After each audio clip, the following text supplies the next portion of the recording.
Orient bell tiles studio से आप देख रहे हैं एबीपी न्यूज। नमस्कार, स्वागत है आपका। मैं हूं आपके साथ शीरीन। एबीपी न्यूज पर वक्त हो गया है न्यूज एट 10 का। देखिए इस कातिल महबूबा ने किस तरह सौरभ की हत्या की साजिश रची। अब मुस्कान चाहकर भी नहीं बच सकती है, क्योंकि एक एक कर कई गवाह अब कैमरे पर आकर मुस्कान की काली करतूत उजागर कर रहे हैं।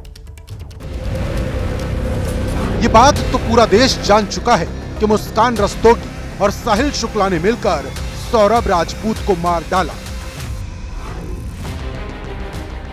मुस्कान के सिर पर आशिकी का ऐसा भूत सवार हुआ कि उसने सौरभ के सीने पर खंजर से वार करते वक्त कुछ भी नहीं सोचा।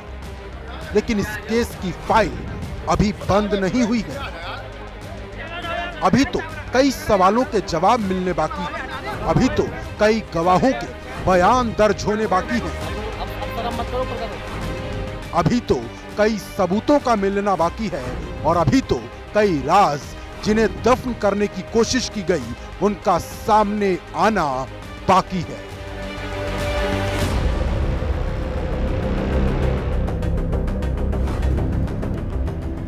और सबसे पहला सवाल तो यही है कि क्या सौरभ राजपूत की हत्या में सिर्फ साहिल और मुस्कान ही शामिल थे या फिर कोई तीसरा, चौथा, पांचवा और छठा शख्स भी है जो इस हत्याकांड का हिस्सेदार है।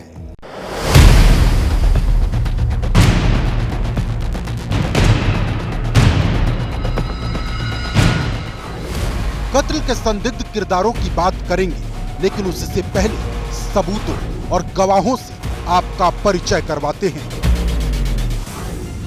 सौरभ मर्डर केस में अभी तक जिन 6 चीजों के इस्तेमाल की बात सामने आई उसमें चाकू है, नींद की दवा है, ड्रम है, सीमेंट है, बैग है और परफ्यूम है। मुस्कान ने मर्डर के लिए जो प्लान बनाया उसके हिसाब से सबसे पहले सौरभ को गहरी नींद में सुलाने की साजिश रची गई। इसके लिए मुस्कान ने नींद की दवा को हथियार बनाया। 3 मार्च की शाम सौरभ अपने माता पिता के पास गया था। वहीं से कोफ्ते की सब्जी लाया था और मुस्कान ने कोफ्ते की उसी सब्जी में नींद की दवा मिलाकर सौरभ को खिला दिया। मुस्कान कितनी शातिर है इसका अंदाजा इसी बात से लगा सकते हैं कि डॉक्टर की पर्ची में हेरा फेरी करके उसने नींद वाली दवा का नाम खुद से ही जोड़ दिया था। दवाई का नाम एक मेडजोलम करके कोई दवाई है जो कि ली थी इसने, ड्राउजीनेस जो क्रिएट करती है। इन्होंने अपना खुद से जो पूछताछ में बताया मुस्कान ने कि जो डॉक्टर्स ने प्रिस्क्रिप्शन दी थी उसमें इन्होंने खुद से गूगल करके ऐड कर लिया था एक सॉल्ट एक्स्ट्रा। उसके बाद ये जाके उन्होंने परचेज किया था, क्योंकि इन्हें पता था कि डायरेक्टली दवाई मिलती नहीं है दुकानों पर, बिना प्रिस्क्रिप्शन के ले नहीं सकती हैं। तो उन्होंने खुद को एक एंग्जाइटी का दिखाया था कि मुझे एंग्जाइटी की बीमारी है। उसके बाद इन्होंने गूगल करके एक्स्ट्रा दवाई लिखी थी।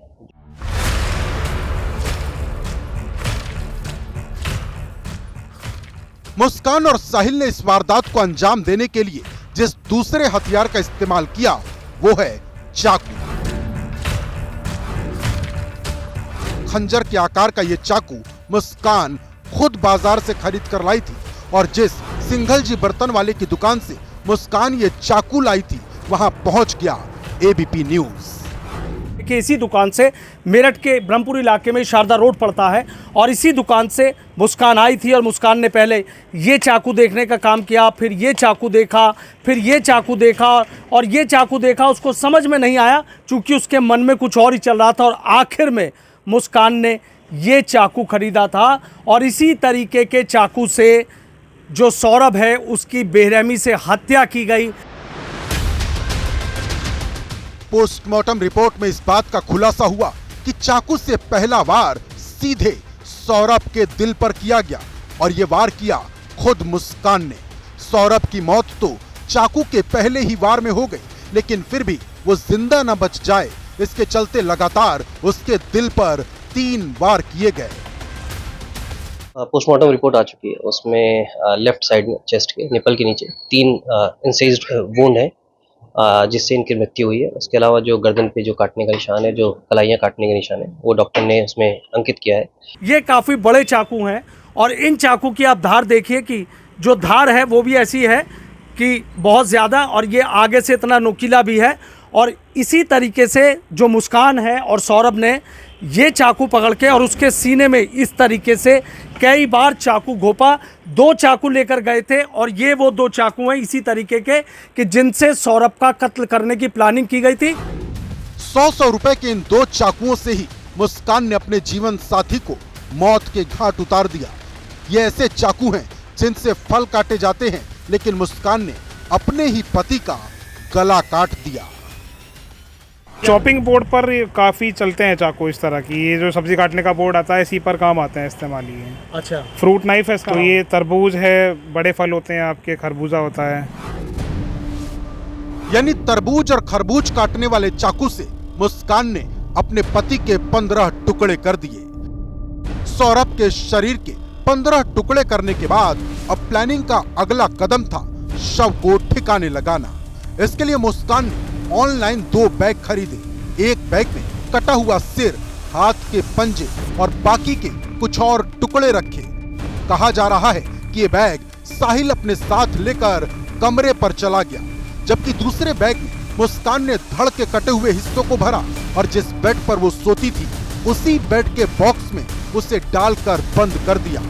सुबह इन दोनों ने शव के टुकड़ों को बैग में भरकर ठिकाने लगाने की खूब कोशिश की, लेकिन नाकाम रहे। और तभी दोनों के दिमाग में आया ड्रम वाला आइडिया। ड्रम खरीदने के लिए मुस्कान अकेले ही ई रिक्शे के साथ मेरठ की जली कोठी मार्केट पहुंची और यहीं पर खरीदा गया वो ड्रम जो पूरे देश में इस वक्त चर्चा की वजह बन गया है। सुबह का टाइम आई थी, 9:30 बजे के टाइम। अच्छा, सुबह 9:30 बजे के टाइम।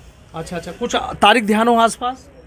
तारीख तो ध्यान नहीं है। अच्छा, तारीख ध्यान नहीं। क्या कहा था, कैसे आई आपके पास, क्या बातचीत शुरू हुई? मैंने मेट्रो में साइन थी और गेहूं के लिए ड्रम मांगा था, फिर मैंने दे दिया था उन्हें कि ढक्कन वाला मांग रही थी।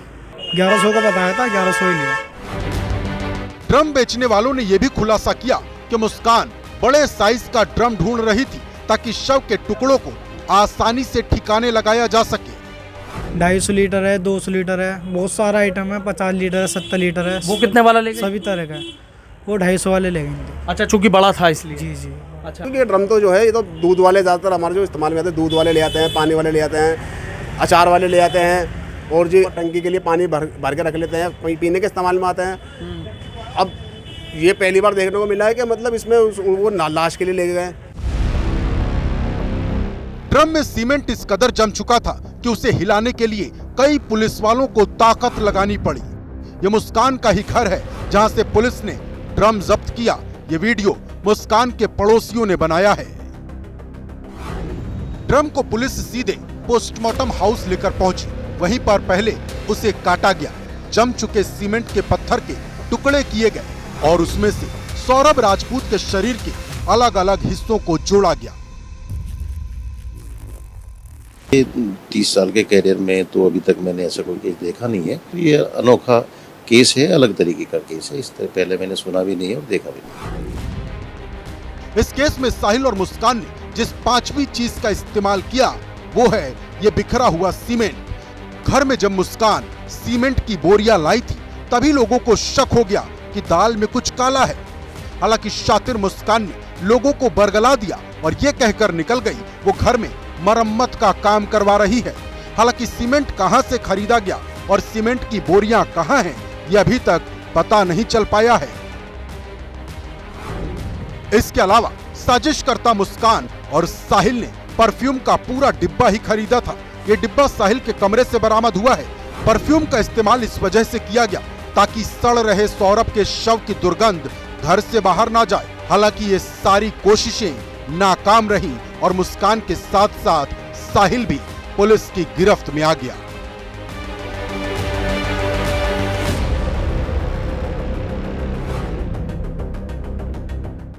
अब आते हैं अपने पहले सवाल पर। सौरभ हत्याकांड में सिर्फ साहिल और मुस्कान ही शामिल थे या कोई और भी इसका हिस्सेदार था?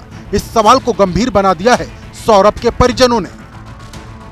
इनके माँ बाप का पूरा इन्वॉल्वमेंट है इसकी हत्या में भी, इसकी लाश को डिस्पोज करने की कोशिश में, हर चीज में। पैसे के लेन देन में ये हत्या करी गई है क्योंकि सौरभ का काफी पैसा इन लोगों के पास में था और सौरभ अपना मकान खरीदने के लिए यहाँ पर आया था।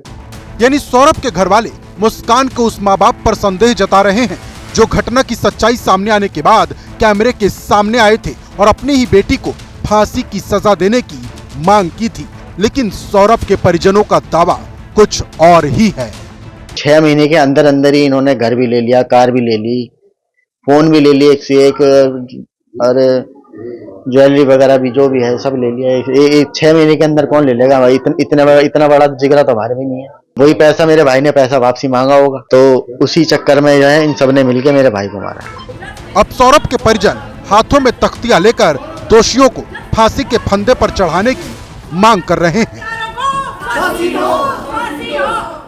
दुनिया का सबसे व्यस्त माना जाने वाले लंदन के हीथ्रो एयरपोर्ट पर सन्नाटा पसरा हुआ है। 3 लाख से ज्यादा पैसेंजर घर लौटने का इंतजार कर रहे हैं, लेकिन ऐसा क्या हुआ कि 1300 से ज्यादा उड़ानें रद्द करनी पड़ी?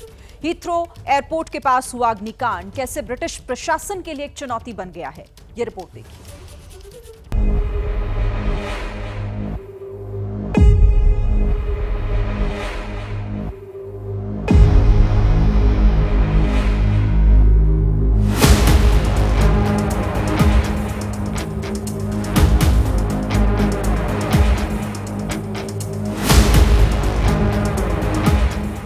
दुनिया का चौथा सबसे बड़ा हीथ्रो एयरपोर्ट बंद क्यों है?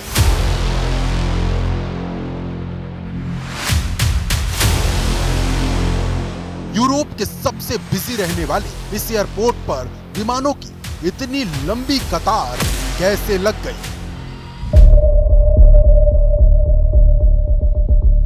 रोजाना औसतन 1300 उड़ान भरने वाले इस एयरपोर्ट के अंदर यात्री परेशान क्यों हैं?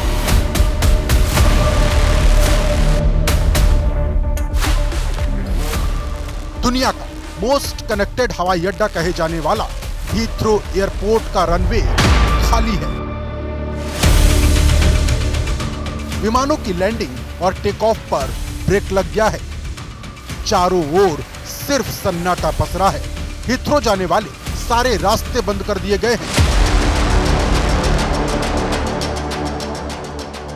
और इसकी वजह है हीथ्रो एयरपोर्ट से करीब 3 किलोमीटर दूर एक इलेक्ट्रिक सब स्टेशन जो इस वक्त आग का गोला बना है। आग इतनी भीषण है कि विकराल लपटों को कई मील दूर से देखा जा सकता है। आसमान में विशाल नारंगी लपटें और धुएं का गुबार उठ रहा है। ये वही इलेक्ट्रिक सब स्टेशन है जहां दुनिया के सबसे व्यस्ततम हीथ्रो एयरपोर्ट को पावर सप्लाई की जाती है। यही वजह है कि हीथ्रो को 21 मार्च रात 12 बजे तक पूरी तरह शट डाउन करना पड़ा।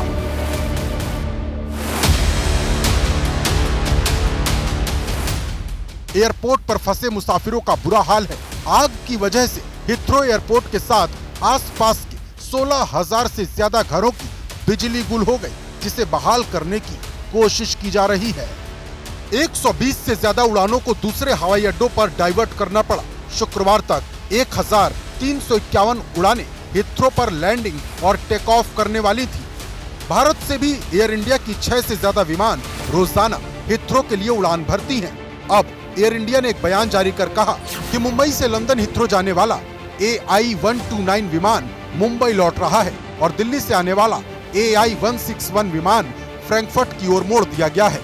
AI-111 सहित लंदन हीथ्रो से आने जाने वाली भारत की सभी उड़ानें 21 मार्च तक के लिए रद्द कर दी गई हैं। इधर कड़ी मशक्कत के बाद दमकल कर्मियों ने आग पर पूरी तरह काबू पा लिया। 70 से ज्यादा कर्मचारी आग बुझाने के काम में जुटे थे, लेकिन आग से सब स्टेशन की जो हालत हुई उसे देखकर तो नहीं लग रहा कि हालात बहुत जल्द सामान्य हो पाएंगे, क्योंकि आग इतनी भयंकर थी कि पल भर में पूरा सब स्टेशन राख के ढेर में तब्दील हो गया। अब ऐसे में सवाल ये उठता है कि आखिर दुनिया भर में हीथ्रो एयरपोर्ट की इतनी चर्चा क्यों है? हीथ्रो में ऐसा क्या खास है जो इसे दुनिया भर के एयरपोर्ट में सबसे अलग बनाता है? हीथ्रो यूरोप का चौथा सबसे बड़ा एयरपोर्ट है। सालाना 84 मिलियन से ज्यादा यात्री इस हवाई अड्डे से यात्रा करते हैं। मौजूदा समय में 4 यात्री टर्मिनल और 2 पैरेलल रनवे हैं। पैरेलल रनवे का मतलब यानी एक रनवे से विमान उतर सकते हैं और दूसरे पर भी विमान को करीब करीब उतारा जा सकता है। तीसरे रनवे पर भी तेजी से काम चल रहा है। रोजाना 1300 से ज्यादा विमानों की लैंडिंग और टेक ऑफ यहाँ से होती है। हीथ्रो एयरपोर्ट के पास बने इलेक्ट्रिक सब स्टेशन में आग कैसे और क्यों लगी, इसके पीछे की जांच की जा रही। एयरपोर्ट के अधिकारी और पुलिस कुछ भी कहने से अभी बच रहे।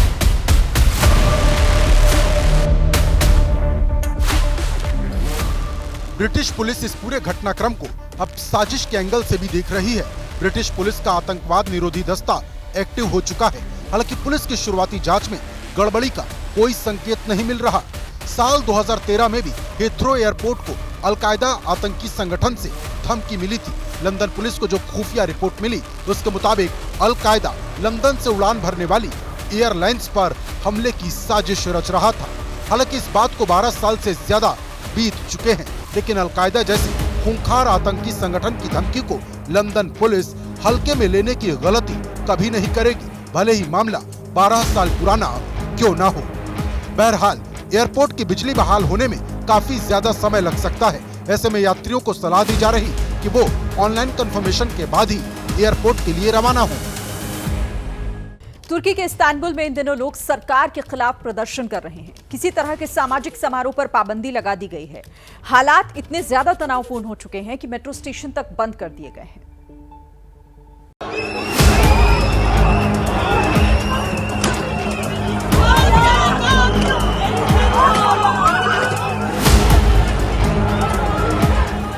तुर्की के सबसे बड़े शहर इस्तांबुल की सड़कों पर स्टूडेंट्स का सैलाब है।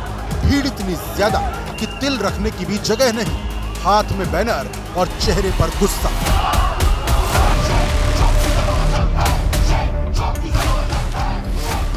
एर्दोगान सरकार के खिलाफ छात्रों ने हल्ला बोल का ऐलान कर दिया है। तस्वीरें तुर्की के शहर इजमिर की हैं। प्रदर्शनकारी छात्रों का एक दल एर्दोगान के AKP हेडक्वार्टर की ओर जाने के लिए तेजी से बढ़ रहा है। दूसरी ओर पुलिस ने भी बैरिकेडिंग लगा रखी है। छात्रों को रोकने की पूरी तैयारी है। हालात तनावपूर्ण हैं। इसी बीच प्रदर्शनकारी छात्रों का एक दल बैरिकेडिंग तोड़कर तेजी से आगे बढ़ जाता है और उसके बाद जो हुआ उसकी कहानी आपके आंखों के सामने है। पहले धक्का मुक्की हुई और उसके बाद दोनों तरफ से मारपीट होने लगी। ऐसी एक नहीं, दो नहीं, दर्जनों विरोध प्रदर्शनों की तस्वीरों से इस्तांबुल की सड़कें पटी पड़ी हैं। छात्र और पुलिस की झड़पें सोशल मीडिया पर वायरल हो रही। छात्रों के इस विरोध प्रदर्शन की वजह भी आपको बताएंगे, लेकिन पहले अपनी स्क्रीन पर इस चेहरे को देखिए। यह है तुर्की के राष्ट्रपति एर्दोगान, जो इन दिनों सत्ता विरोधी लहर का सामना कर रहे हैं।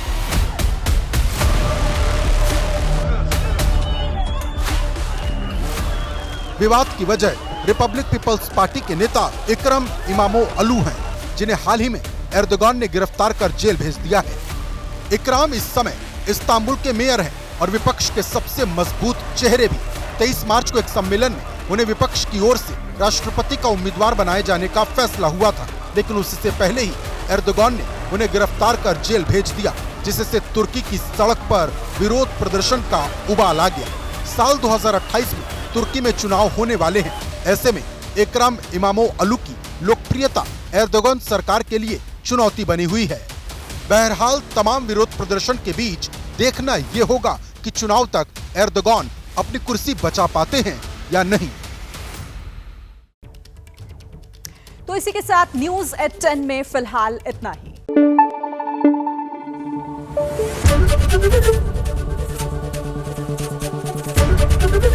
ABP न्यूज आपको रखे आगे।